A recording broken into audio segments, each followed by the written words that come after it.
கர்த்தருடைய பெரிதான நாமத்தை என்னுடைய சோத்திரத்துக்காக வைத்துக் கொள்கிறேன். நான் திருப்பூர்ல இருந்து வரேன்.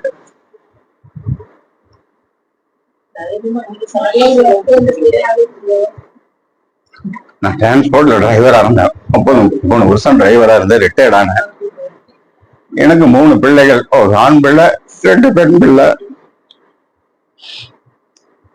எல்லாத்தையும் நேச்சு எல்லாத்துக்கும் விவகாரம் பண்ணி கல்யாணம் பண்ணி வச்சு பேர குழந்தைங்க எல்லாம் இருக்காங்க. வந்த காசுகள் எல்லாம் மக்களுக்காக எல்லாத்தையும் கொடுத்துட்டு நானும் என் மனைவி நோய் வழிபட்டதா அவளை நேசிட்டு இருந்தோம். பக்கத்து வீட்டுல இளைய மகள் கூட தான் இருந்தோம். என்னுடைய காசுகளை முழுவதும் மக்களுக்கு எல்லாத்துக்கும் கொடுத்ததுக்கு அப்புறம் எனக்கு வரக்கூடிய பென்ஷன் தொகையை வச்சு நானும் என் மனைவி சாப்பாட்டையும் செஞ்சுட்டு அவளுக்கு மருத்துவ செலவையும் பார்த்துட்டு இருந்தேன். கடந்த ஒரு 6 மாசத்துக்கு முதல்ல என் மகன் ஏதோ ஒரு நினைப்புல கூட்டிட்டு போயிட்டான். நான் தனியா தான் ஜீவிச்சுட்டு இருந்தேன். ஆண்டவர்கிட்ட கேட்டுட்டே இருந்தேன், ஆண்டவரே என்னை எங்கேயாவது கொண்டு ஒரு பக்கம் முதியோர் இடத்துல சேர்த்துங்க, என்னால இங்க தாங்க முடியல. ஏன்னா மகள் பக்கத்துல இருந்து மகள் கவனிக்கிற மாதிரி இல்லை. என் கையில் இருக்கின்ற காசுகள் முழுவதும் கரைஞ்சு போச்சு. இவர் நான் ஒரு பாரமா நினைக்கிறாங்க. இருந்தாலும் அவங்ககிட்ட நான் சமையல் பண்ணி அவங்க கொடுக்கறது நான் சாப்பிடறதில்லை. நானா தனியா சமையல் பண்ணி நான் தான் சாப்பிட்டுட்டு இருக்கிறேன். நான் ஏதாவது சமையல் பண்ணி எதாவது வச்சிருந்தா கூட என் பேர பிள்ளைகள் வந்து கேட்டு எடுத்துட்டு போவாங்களுடைய அவங்ககிட்ட இருந்து நான் எதுவும் வாங்க மாட்டேன். அந்த சூழ்நிலையில் இருக்கிற போது நாளாக வெறுப்பான வார்த்தைகளும் வெறுப்பான செயல்களும் நடந்துட்டு இருந்தது. அதுக்கப்புறம் தான் நான் முதியோர் இல்லங்களை தொடர்வதற்கு ஐடியா பண்ணேன். பல பக்கம் தேங்க தமிழ்நாட்டில் இருக்கக்கூடிய முதியோர் இல்லங்களுக்கு எல்லாத்துக்கும் நான் கான்டாக்ட் பண்ணி பார்த்தேன். எல்லாமே மற்ற இந்துக்களை சார்ந்தவெல்லாம் இருந்தது. எனக்கு அது பிடிக்கல. நான் ஆண்டவர் பிள்ளையா வளர்ந்தவன். எங்க குடும்பங்களே பரம்பரையா கிறிஸ்தவங்க CSI சர்ச்சை சேர்ந்தது. அது ஏதாவது கிடைக்காதாங்கிறதுக்காகத்தான் நான் ஆசைப்பட்டுட்டு இருந்தேன். ஜனவரி 16 15 தேதியில் கன்ஃபார்மா தெரியல. செல் எடுத்து யூடியூப்பை பார்த்துட்டு இருக்கிற போது பிரதர் அதுல பேசினாரு, நாங்க இந்த மாதிரி ஒரு முதியோர் இல்லத்தை இன்பக்குடியில்னு ஆரம்பிக்கிறோம். அதுல 26ஆம் தேதி என்னமோ ஒரு பிரேயர் இருக்குது, விருப்பப்பட்டவங்களை வந்து பிரேயர் வரலாம் அப்படின்னாரு.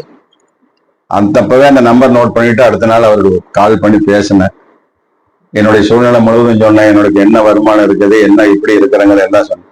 அதனால பரவாயில்ல நீங்க வாங்க ஐயா பேசிக்கலாம்னாரு. சரி, எனக்கு கொஞ்சம் அங்கே வேலையெல்லாம் இருந்தது, சிலதை ஒழுங்குபடுத்த வேண்டியகள் எல்லாம் இருக்குது. வெளியில எல்லாம் கொஞ்சம் கடன் வாங்கி இருந்தேன். அந்த கடனோட நம்ம வந்துட்டோன்னு சொல்லிச்சுன்னா அது அதை விட கேவலம் வேற எதுவும் இல்லைன்ட்டு அந்த கடனெல்லாம் வரைக்கும் அடைச்சிட்டு வரேன்னு சொல்லிட்டு கடந்த மாசம், இந்த மாசம் தான் 11ஆம் தேதி பிரதர் 9ஆம் தேதி போன் பண்ணாரு, எப்ப வர்றீங்க ஐயான்னு. ஐயா நான் இந்த மார்ச் கடைசியில இல்லைன்னா ஏப்ரல் 1 வந்துருவாங்கன்னு. சரி, அப்புறம் திடீர்னு பார்த்தேன். எனக்கு நான் ஆண்டவர்கிட்ட கேட்டுட்டே இருந்தேன், ஆண்டவர் எனக்கு எப்ப கொண்டு சேர்த்துறீங்க, எனக்கு இங்க இருக்க பிடிக்கல, எனக்கு வாழ பிடிக்கலையா, என்னை எடுத்துங்க, 20 பணக்கள் போதெல்லாம் பரலோகத்துல என்னை எப்ப கொண்டு சேர்த்துவீங்கன்னு அந்த பாடலை கேட்டுட்டே பாடிட்டே தான் படுத்து வந்தேன், தூங்குவேன். என்னை அந்த அளவுக்கு நான் சிரமப்பட்டுட்டேன். அதையெல்லாம் விளக்கி சொன்ன ஒரு நாளெல்லாம் பத்தாது. அவ்வளவு கஷ்டத்திலேயே மற்ற மக்களால எனக்கு இடைஞ்சல் வரல. நான் பெற்ற பிள்ளைகளால நேசிக்கிற கால இல்லாத அவாது மாதிரி இருந்த அது நிமித்தம் நான் பிரதருக்கு போன் பண்ணி சொல்லிட்டு நைட்டை கிளம்பி காலையில வந்து போன் பண்ணி கேட்டுட்டு இங்க வந்த. ஆண்டவர் எனக்கு நான் கேட்டுட்டே இருந்தேன், என்ன ஒன்னா இன்பக்குடியில கொண்டு சேர்த்துங்க, இல்லைன்னு உங்க பாதப்படிக்கு நான் வந்து சேர்றேன், பரலோகமே என் சொந்தமே சொல்லி அவர் பாடி துவைத்துக்கிட்டே கிடந்தேன். இவர்கிட்ட பேசுனதுக்கு பின்னாடி ஒன்னா என்னை இங்க சேர்த்திக்கிங்க, இல்ல ஏன்னா என் இன்பக்குடியில கொண்டு விடுங்க, அங்க இருந்தேன் வாழ்நாள் முழுவதும் முடிச்சுக்கிறேன்னு சொல்லி போட்டு வந்தேன். கொண்டு வந்து சேர்த்தினார் ஆண்டவர். அதுக்காக பெரியான நான் நன்றி சொல்றேன் ஆண்டவருக்கு.